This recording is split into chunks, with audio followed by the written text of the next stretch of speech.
you know what cult is? Essentially, it is a group of people with extreme, unconventional, or unorthodox beliefs centered around a leader, usually charismatic, who demands total loyalty and discourages critical thinking from members. Translation: do what I say and don't ask questions. Rings any bells?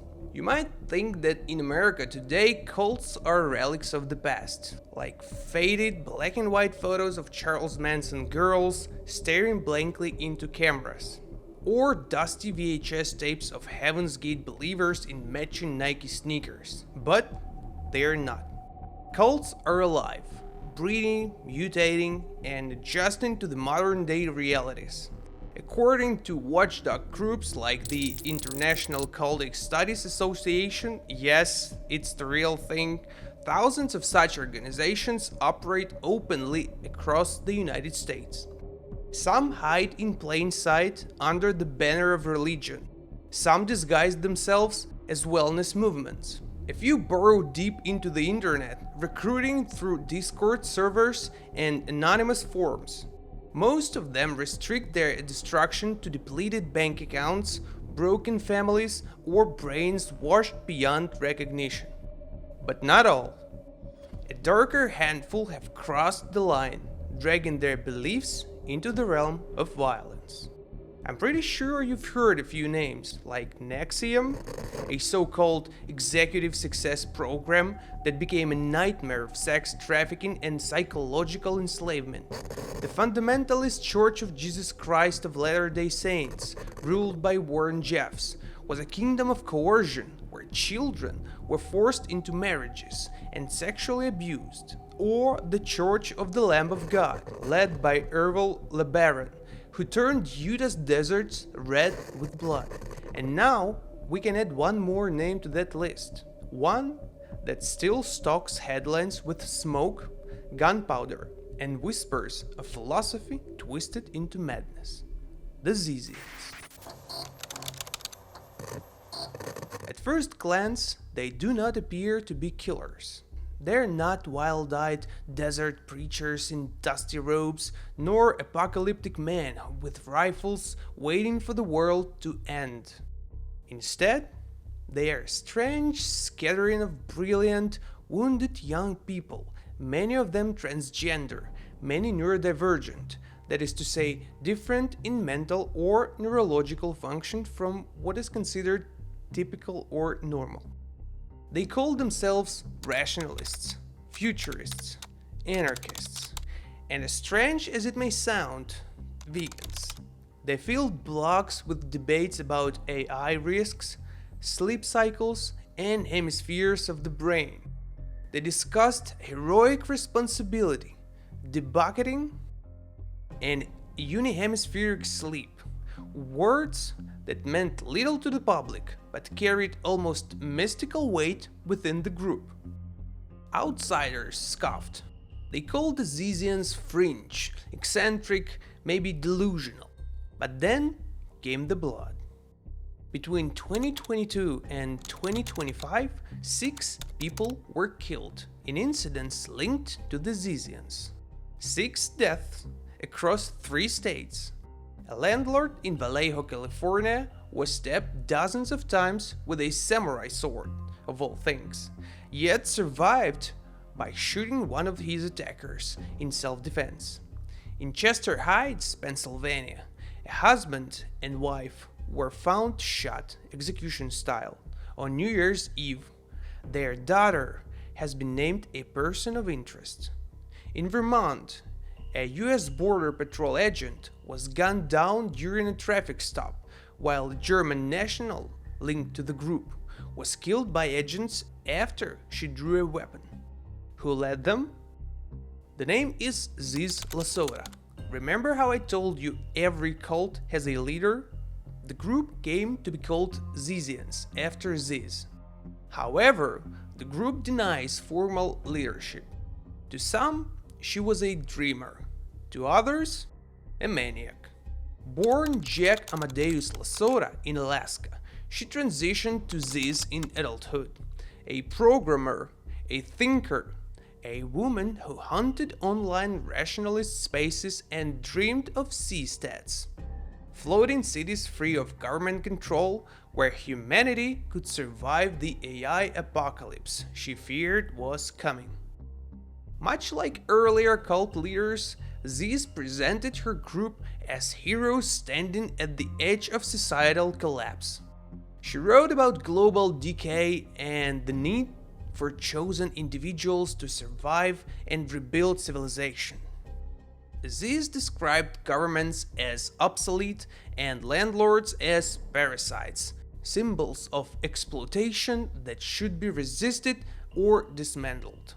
She encouraged followers to pursue sleep deprivation regimens as a way to expand awareness and push the boundaries of human performance.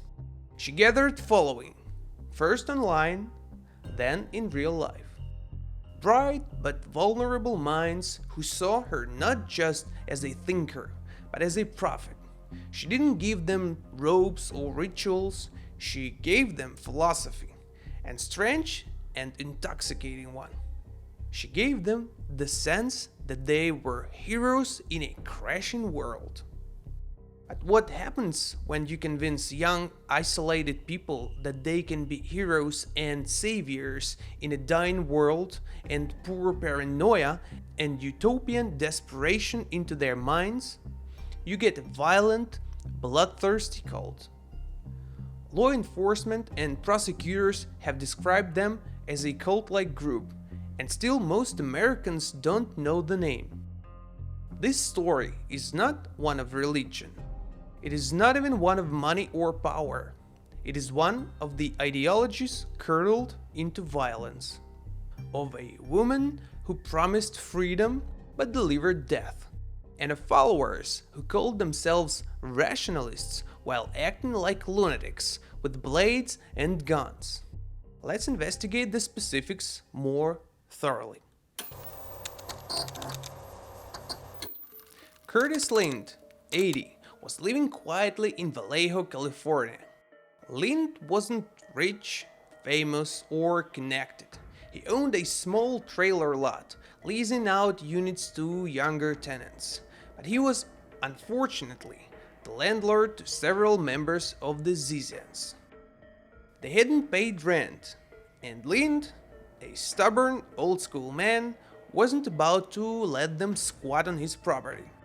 On November 13th, 2022, Lind showed up at the lot. It wasn't a simple landlord-tenant dispute anymore. It was an ambush. Maximilian Snyder, Suri Dao, and Alexander Leatham were waiting inside one of the trailers. They weren't carrying paperwork. They were carrying blades. What followed next was frenzy. Lind was impaled with a samurai sword and stabbed dozens of times. Incredibly, he still fought back, drawing a gun, firing, and killing one attacker, a 31-year-old Emma Borhinian, while wounding another. Neighbors at the trailer lot were the first to see him after he stumbled out, bleeding heavily from dozens of wounds and missing an eye. 50 stab wounds, investigators later said. 50. And still, unbelievably, the old man survived. First responders rushed him to the ER, stitching him back together like some Frankenstein patchwork of slashes and punctures. He spent a month confined to a hospital bed. It could have been much worse, all things considered. He could have ended up dead. In any case, why did they attack him? Some say it was about money. Others whisper it was ideological. Lind stood in the way of their vision of total freedom, and in the warped Zizian worldview that made him disposable. Pretty convenient, huh? Refuse to pay rent, declare rent a crime against humanity, paint the landlord as the parasite, and then grant yourself the license to kill. This is precisely how those f***ers think. But one thing is certain, the Zizians had drawn the first blood. A cult that preached rationality had descended into animal savagery, and the body count had only just begun. By 2022, Ziz LaSota was already on law enforcement radar. The California attack on landlord Curtis Lind had made headlines, and her name surfaced again and again in connection with violent devotees. Then came the twist: reports that she had died. For a time, it seemed Ziz herself was gone. Another flame out in the eccentric world of internet prophets. But like something out of noir fiction, she reappeared, alive, hidden, moving across the US under a haze of paranoia and loyalty. Some speculate she had been waiting and watching, perhaps even directing her followers from the shadows. In any case, the group remained active during her supposed death. Because a fake death for a cult leader, I think, isn't just evasion, it's a theater. It cements the myth. For her followers, Ziz became less a person and more of a legend, the prophet who could not be killed. Ziz herself was a puzzle. Described online as tall, androgynous, charismatic when she chose to be, a transgender woman who openly linked gender identity to her strange theories of brain hemispheres. She claimed the left and right halves of the brain could house not just different values, but even different genders, without any scientific basis, of course. She was an anarchist who believed society was rotting, landlords were parasites, and governments were obsolete. Her rhetoric was dense and technical, yet threaded with a messianic quality. If you joined her, if you followed her, you could be a hero too. You could stand against the machine apocalypse, the parasites, and the mediocre herd. And for a certain kind of searching mind, looking for both identity and meaning, it was intoxicating. But don't let the setting fool you. What started as philosophical musing in text turned into real-world blood. The calendar turned to December 31st, 2022. Across America, fireworks lit the skies, champagne glasses clinked, and the world stumbled into another year. In the quiet town of Chester Heights, Pennsylvania, an elderly couple, 72-year-old Richard Zachko and 69-year-old Rita Zachko, were preparing for their own modest celebration. They were the kind of people who'd lived steady, ordinary lives. And then their doorbell rang. What happened next was captured chillingly on the couple's Ring doorbell camera. First, a car pulled into the driveway. Then came a voice calling "Mom," followed by panicked exclamations. Two individuals are seen entering, a light turning on upstairs, then leaving roughly 9 minutes later.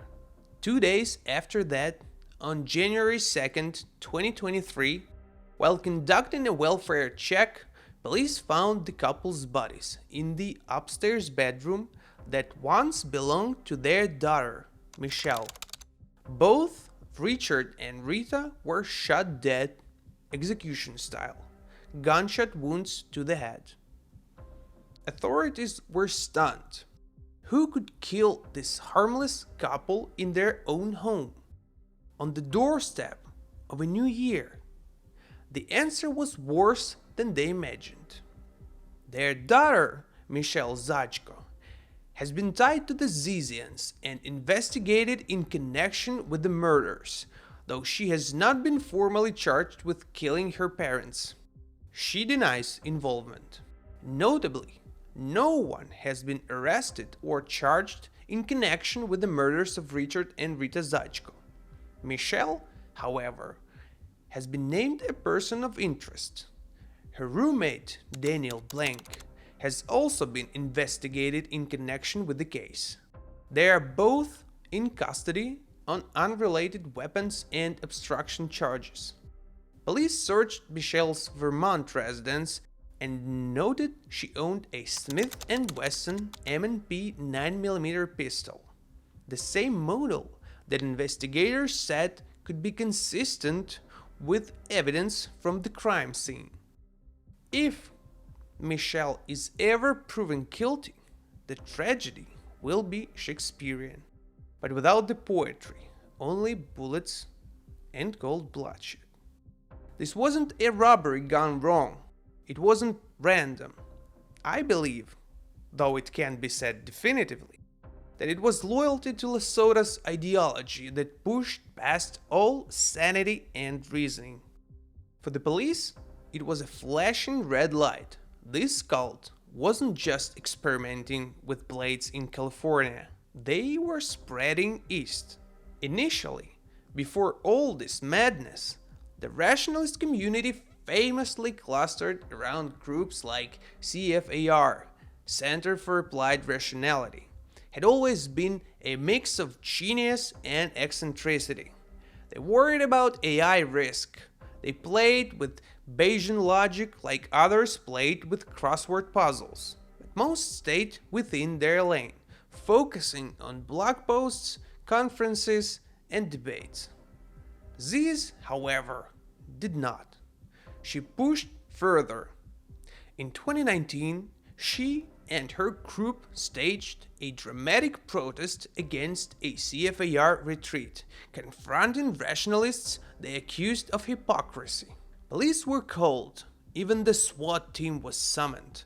What might have been a nerdy ideological schism suddenly had guns and sirens around it. The rationalists shunned her after that. The Zizians were cast out.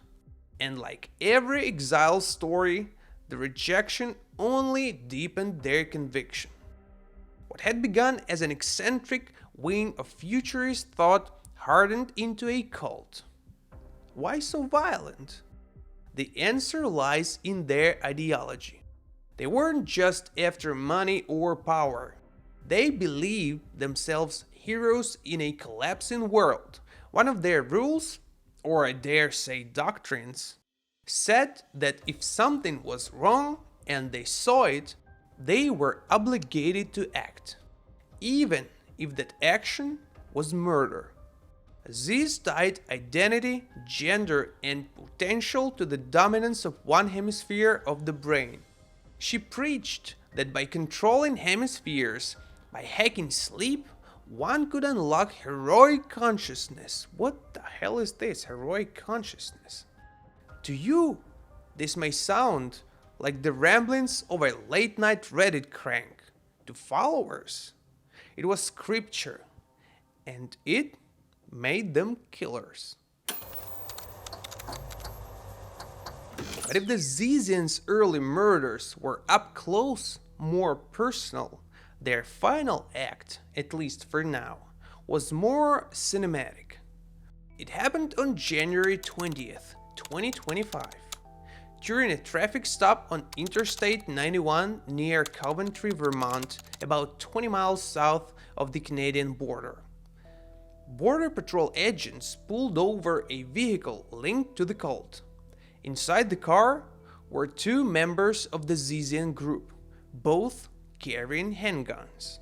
What should have been a routine procedure erupted into a gunfight. Bullets cracked through the winter air. Agents ducked for cover. By the time the smoke cleared, two people were dead. Agent David Mayland, a man who'd signed up to protect the nation's borders, was shot by one of the cultists. And Ophelia Felix Buchholz, a German national linked to the Zizians, was hit by other agents while reaching for and drawing a gun. Another cult member who actually started the gunfight in the first place Teresa Youngblood, was shot and wounded but survived. Investigators noted that Youngblood wore body armor during the encounter. I'm pretty sure she looked like a zealot stepping straight out of a dystopian nightmare. On February 22nd, 2025, Agent Mellant was laid to rest at Fort Snelling National Cemetery in Minneapolis.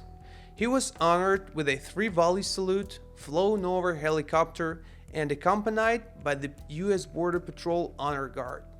Flags were ordered to half-staff, and attendees included family, federal colleagues, and dignitaries. By firing on federal agents, the group crossed a threshold. What had started as isolated acts of violence was now treated by authorities as a threat to national security. But why did people follow Ziz? Analysts suggest people were drawn to her because she offered a strong sense of belonging and purpose, framing her followers as central figures in a larger struggle. For many who felt isolated, Ziz's philosophy gave them the feeling that they were central characters in an epic. Remember Curtis Lind, the old man who somehow survived the samurai sword attack in 2022? When the Vallejo attack failed to finish Lind, the Zizians were left with a problem. Their victim lived. Worse, he was preparing to testify. By early 2025, Lind was 82, frail and still bearing the scars of that night. He was a walking reminder of their brutality and a looming witness who could sing them in court. On January 17, 2025, just weeks before trial, Lind was found stabbed to death outside his property in Vallejo, California, the same trailer lot where he had survived a brutal sword attack 3 years prior. The details remain murky, but the intent was obvious.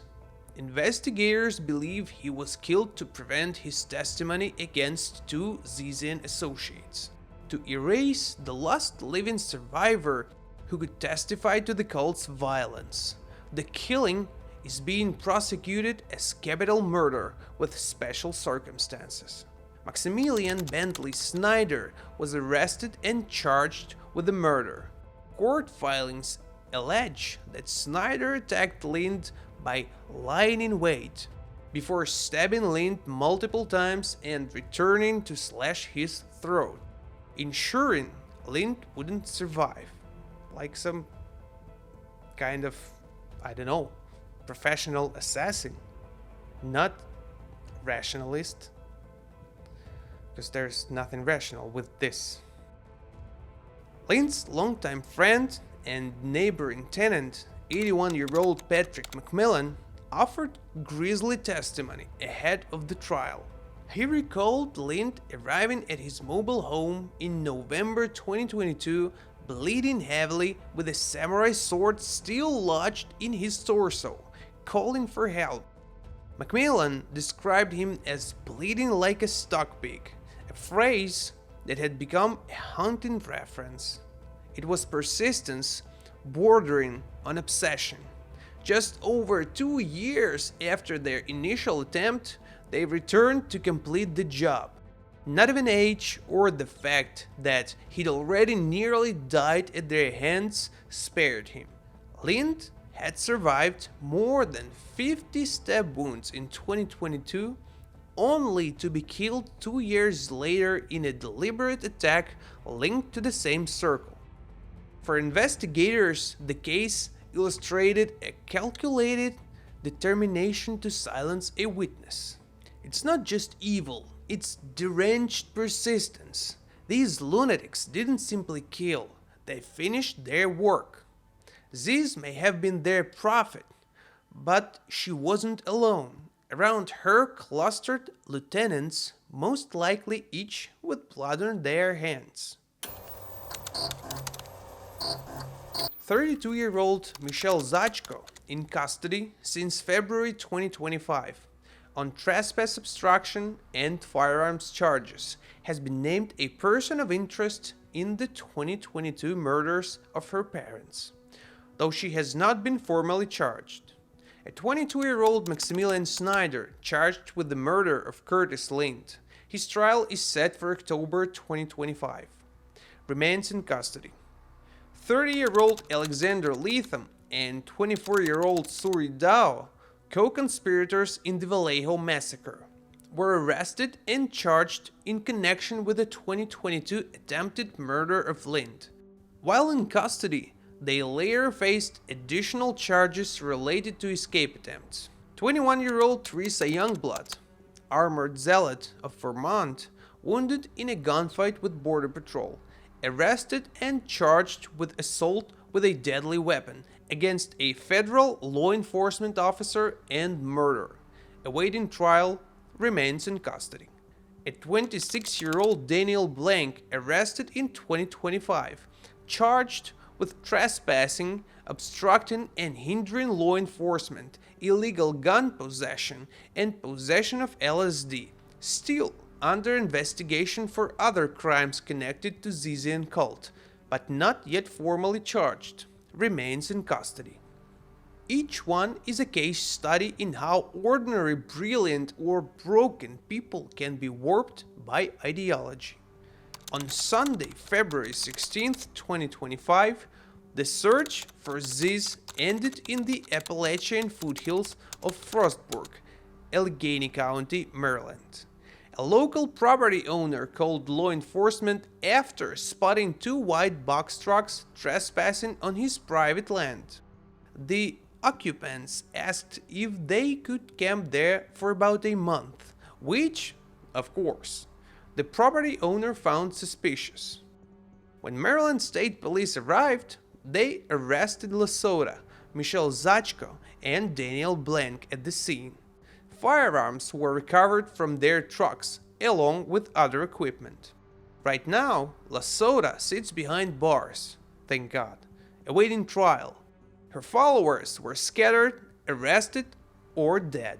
The cult as an organization may be fractured, but its ideology lingers online, in blogs, in discords, in the minds of those who still believe.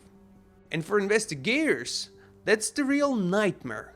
Cults don't need compounds anymore. They don't need robes. They need only Wi-Fi. Philosophy twisted into poison. And one leader, willing to push young minds into the abyss. Trials of cults are never just legal proceedings. They are theater. Prosecutors are expected to frame the case around themes of radicalization and manipulation, while defense attorneys may emphasize vulnerability and coercion. Prosecutors are expected to portray the Zizians as violent extremists who masked hatred in the language of philosophy. And I wholeheartedly agree with them. Defense attorneys, in contrast, will likely argue that their clients were vulnerable individuals manipulated and drawn in by Ziz influence. The public, however, will be shown the evidence, photographs, doorbell footage, and even the wreckage of a Border Patrol vehicle marked by gunfire. From there, they will be left to draw their own conclusions. It echoes the Manson family trial of 1970-1971 that transfixed America. Charles Manson himself wasn't physically present in the Tate LaBianca murders, yet prosecutors proved he orchestrated the killings through ideology, that his talk of helter-skelter and apocalyptic race war was motive enough. Jurors stared at Manson's disciples, who shaved their heads, carved leather X into their foreheads, and smiled as testimony described 9 people butchered. The trial lasted nearly a year. Manson and 3 followers were sentenced to death, later commuted to life in prison when California abolished the death penalty. The spectacle blurred the line between philosophy and bloodshed. leaving an indelible image of cult ideology on trial. 7 years later, there was no trial for Jim Jones. In November 1978 in Johnstown, Guyana, more than 900 people died in a mass murder-suicide after Jones ordered his followers to drink cyanide-laced Flavor Aid. Hours earlier, Jones's guards had assassinated US Congressman Leo Ryan on the Port Kaituma airstrip, along with 3 journalists and a defector. Survivors testified before Congress in 1979 and beyond, but the leader was dead, and with him, any chance of a courtroom reckoning. The lesson, though, was etched in history. Ideology, once radicalized, can be deadlier than any single weapon. With the Zizians, the cycle appears again. Unlike Jonestown, LaSota survived to face charges. Unlike Charles Manson, who became a near mythical figure in the courtroom, LaSota was arrested in Maryland while camping in a box truck with 2 followers. Yet the challenge for prosecutors remains similar: to show that belief itself was the motive. That Ziz's writings depicted landlords and governments as parasitic and promoted a so-called heroic responsibility to act is a language that prosecutors will argue helped inspire violence. Like Manson, like Jones, Ziz cast themselves as a savior. And like those cults, the Zizians turned conviction into carnage. Now the question is whether a modern jury can untangle belief from responsibility, or whether the spectacle will consume the truth just as it did half a century ago. The Zizians are not just a crime story, they are a warning. Because if ideology this strange, this fringe, and incoherent can mutate into murder, then no ideology is safe. History shows that all it takes is a charismatic figure who convinces vulnerable followers that they are heroes, defines enemies for them, and seizes a moment when ideas turn into action. Then suddenly, you have a cult that looks less like a philosophy group and more like a death squad. Remember the names: Curtis Lind, Richard and Rita Zachko, David Melland. If you found this story worth telling, please subscribe and drop a comment. Above all, stay aware, stay human.